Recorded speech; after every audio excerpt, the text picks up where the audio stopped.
I can't help but laugh. Are you still wearing a ring? You still got feelings for her, don't you? This must have been the best insult he could have come up with at the moment. My current wife is a classmate from university. She's a lawyer. What? My name's Kirk, and it's been half a year since I got married to Alice. She was my colleague at work. We both had been climbing the corporate ladder while also competing with each other. Amidst all this, we ended up getting married. Since we worked in different departments, we were not transferred and we were able to commute together every day to work. If I'm being positive, she is someone who gives her all to everything. If I say it slightly negatively, she is someone who is very stubborn. I got married knowing what her strengths and what her weaknesses were. She has certain characteristics, but I believe she would be able to understand my perspectives and be open to discussing it directly with me. Everyone has strengths and weaknesses. I thought it would be alright to get married because she was someone who would listen. But after getting married, I found out that there are aspects to Alice that were hidden. Every time I come home from work, Alice always asks me about work. Hey, how was your day? I feel like it's starting all over again. My day was normal, nothing new really. Answering like this has become a daily routine. Every day is not the same, right? Days change like the seasons. Something different should have happened today versus yesterday. To be honest, this exchange itself is quite tiring. Certainly, as she said, many things did happen today. But if I talk about them, it's obviously just going to be more of a headache. Conversation will be lengthy, but there won't be any answers. Even though I'm tired from work and just came back home, I would often reply like this. Yeah, something like so-and-so happened today. Right, so lots of things happened. She can talk for hours on end about trivial conversations. I can't seem to have an enjoyable conversation with her. A new plan came up today, right? I already knew about it. She's always gathering information like this. If she knows already, then what's the point in asking me? And on top of that, the person who proposed the plan was you, right? Oh, I already knew that. Of course, I don't miss any company gossip, especially if it has to deal with you. I see. I didn't really like how you proceeded with that proposal. You really should have consulted me. Well, I already said I wouldn't consult with you. But it's a proposal that affects the company's well-being, isn't it? Shouldn't we try to include as many opinions as possible? I think what you're saying is right. But I don't intend on taking further opinions. Why is she talking with the assumption that her opinions will be included in the proposal? Not just merely as a suggestion, but as though her opinions are always correct. Each time I would express my disapproval, and if we talk it through properly, she would understand it in the end. To be honest, this interaction is tiring me out. Before we got married, she never complained about my job. But now, after we got married, she's always trying to push ahead. She seems like a very dependable person, but she's very hands-off when it comes to house matters. Alice lived with her parents before getting married, so she hardly does housework. She actively tries to do the housework, but it only results in more work for me. One time she put a lot of effort into cooking dinner for me. I appreciated the effort, but the food was inedible. Thank you for cooking dinner today. Yeah, it doesn't taste good, does it? What should I have answered here? Thought about it for a moment. No, it's fine. I'm fine. A gray curry lay before me. It was thickening with charred bits floating about. What did you put in the ingredients? Couldn't help but ask. A gray sludge-like meal was placed in front of me. It's keema curry! I added tofu, okra, shiitake mushrooms, and enoki mushrooms. Sort of keema mushroom curry, an original creation by me. The gray keema curry was jarring. But as soon as I say anything, my wife gets in a bad mood. Alice said this and that, and pretends like she's giving advice, but she never allows herself to be in a position to receive any advice. I cooked dinner, so Kirk, please clean up afterwards. After saying that, she retreated to her room. Normally, I would have cringed at my wife's bad mood, but I was relieved. I didn't have to eat the bad curry. That was the only thing on my mind until I saw the kitchen. I was shocked. There was a large amount of gray curry left in the pot, and the sink was quite dirty. I sighed and started cleaning up the kitchen. I put the curry in the refrigerator, but my wife never touched it. Well, I guess it wasn't good. Alice cooked for me several times after that, but my wife hates advice, so never improved her cooking skills.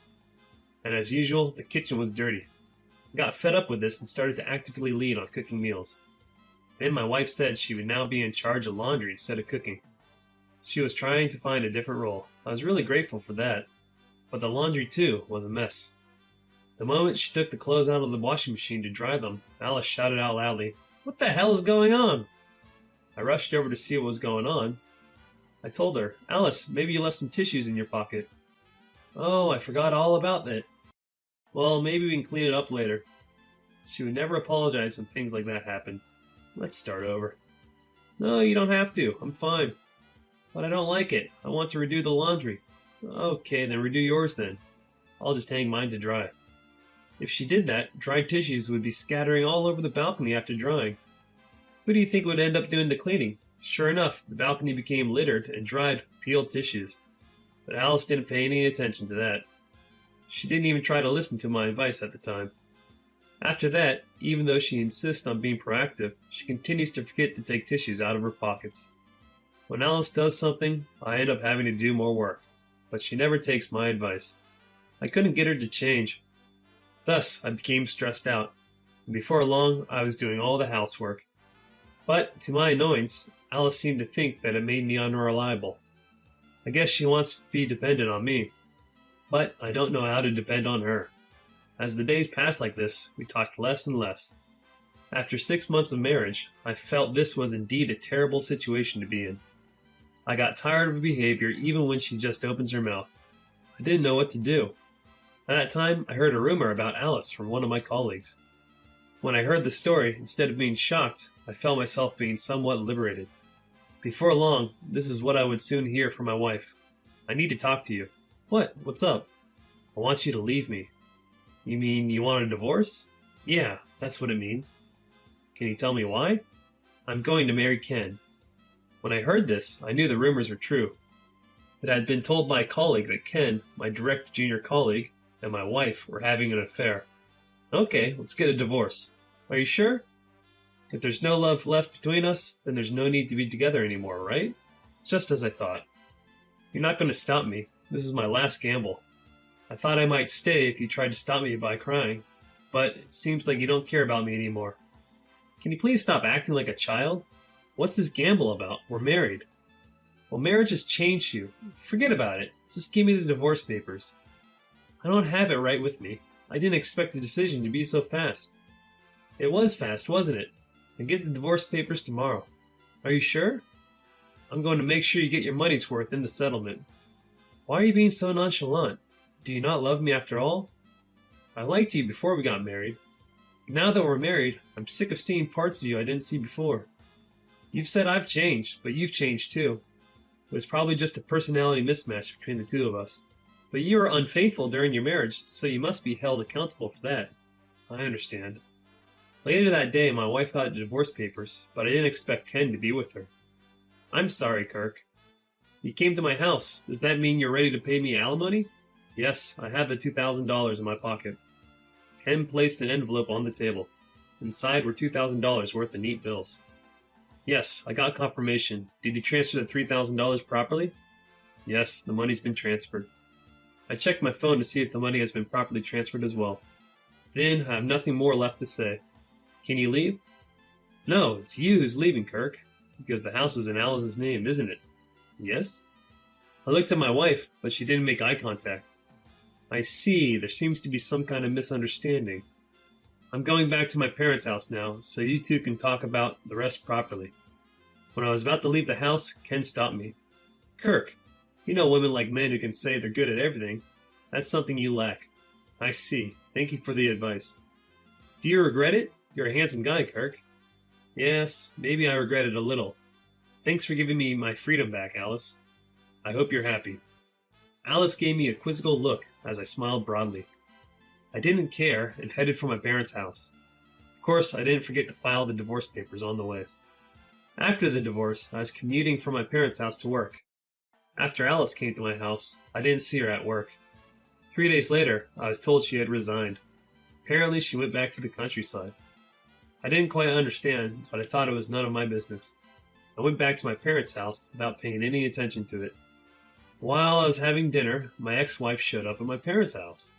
"What the hell are you doing here all of a sudden?" "Hey, can we start over?" I sighed at Alice's words. "I knew it. Ken was just after the money, right? Told you so. He's my direct junior, and he was talking about going to parties to find rich women." He probably mistook you for the daughter of a wealthy family, right? What do you know so much about Ken? I know because I work with him. You lied about the house being in your name, right? You're so vain. You'll fall for a guy like that. Actually, the house was given to me by my father, and it was definitely not my ex-wife's house. Hey, let's start over. We learn about each other all over again. That's exactly what I don't like. You're in the operations department, right? Why are you telling me, a salesperson, how to do my job? And in your case, it's not about giving advice. You're always telling me to make or do this proposal. I really don't like that anymore. Anyways, I'm never taking a second chance with you. Well, you'll have to pay me back my alimony, living expenses, and all that. You'll become indebted to me. What are you talking about? I've never been supported by you in my entire life. Before we got married, at our wedding, during our married life, we split everything 50-50, right? If you still want me to pay, bring the receipts. If you can't do that, then get out of this house in the week. Otherwise, I'll hire a lawyer and sue you. With that, I closed the front door with a bang. After that, my ex-wife, who had no money, moved out of the house she was used to being in. She probably wanted to avoid causing any more problems. And before I knew it, she had also left the company. Even my in-laws didn't know where she went. I guess she couldn't continue at the company because the affair was made known by the entire company.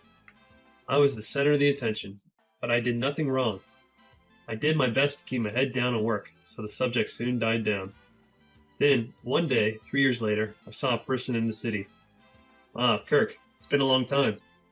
Ken appeared in front of me. Alice and I actually ended up breaking up. What? I was wondering if you're single now too. I don't think it's any of your damn business. Do you still have the ring on your finger?